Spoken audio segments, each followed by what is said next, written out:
27 miles of barbed wire. I use a cobra snake for a necktie. I got a brand new house on the roadside, made from rattlesnake hide. I got a brand new chimney made on top, made out of a human skull. Now come on, take a little walk with me, Arlene, and tell me, who do you love? Who do you love? For this Chef Talk with Kyle Cherek, I catch a cup of coffee and a conversation with Allie Howard, who is the pastry chef for both Lake Park Bistro and Bacchus. She is one of a new breed of pastry chefs that are reinvigorating that centuries-old craft. It's Chef Talk with Kyle Cherek and Allie Howard, the pastry chef of Lake Park Bistro and Bacchus. So what's up with pastry? Because 20 years ago, 15 years ago, if you said pastry chef, it was an old French guy with a pot belly and a tall hat. Hiding in a basement. Yeah, hiding in a basement. Well, even right. I mean, like even I mean, culinary schools. It's like that department with enrollment is exploding. Right. The U's, the Kurtz, the schmillions of others. Right. It's suddenly the thing. I mean, you explain to me because you're living it. I'm just watching it. I don't know if it's like, I mean, I guess it's kind of the thing. What's the draw? Suddenly. I don't know. I couldn't tell you. I have no idea.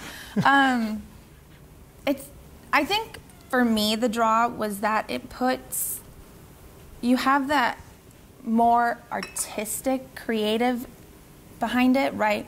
Like, yeah, all your savory friends just... like, no. I say this in a really nice way. I do.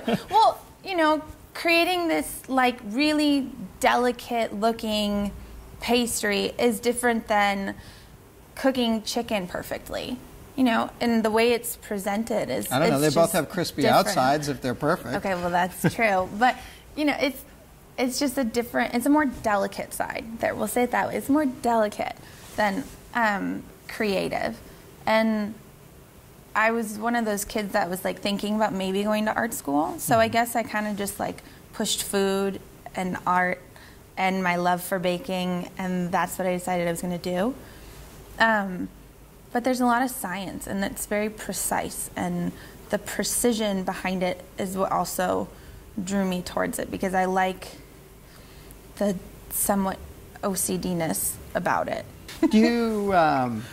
Do you think pastry chefs are understood in the sense that, like, when you tell someone what you do, I've witnessed people say, "Oh yeah, my aunt cooks really well too," or "My aunt bakes really well too." Yes. Yeah. You know, I think sometimes people think I just make cake for a living and I frost them, and I make, you know, cookies with M&Ms in them, and I go home, balloons, and that was my day. Or right. Exactly. You know, little flowers. But that's not what I do. And I think some people get it, and then some people, it's like you work in a grocery store bakery, and that's, you know, what they serve is they have their muffins and they have the cookies and cake, and that's it. But then, and those people are fine. Oh, completely fine. My aunt was one of them. Right. And but then you have those people who, you know, like, just, I think, have more knowledge of what being a pastry chef really means.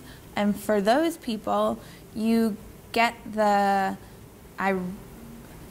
it's like you get this, like, weird respect. And I think that also comes from people, too, who say that they don't know how to cook. Or like, oh, you know, I can only make mac and cheese from a box. Or, oh, I can make cake from a box. I believe you can do this for a living, because it's hard. Which is funny, because it's not hard. It's patience is what it is. It requires patience.